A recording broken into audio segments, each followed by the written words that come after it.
L'actualité, c'est aussi et encore le processus électoral. La CENI s'y active, l'année est électorale. Les parties prenantes sont-elles prêtes à participer à la compétition?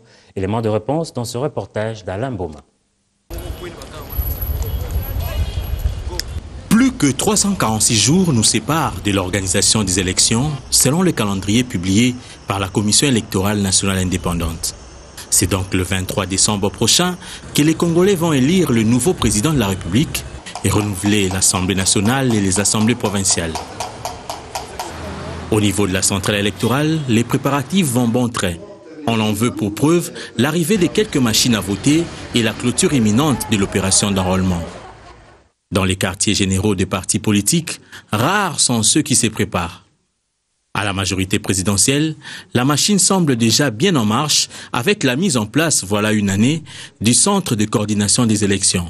Aujourd'hui, je peux vous avouer que sur le plan de la préparation, en tout cas le Centre de coordination des élections de la majorité présidentielle peut rassurer les partis politiques, les personnalités politiques, mais également les associations affiliées à la majorité présidentielle, qu'ils peuvent aller aux élections sans crainte, parce que les stratégies sont montées.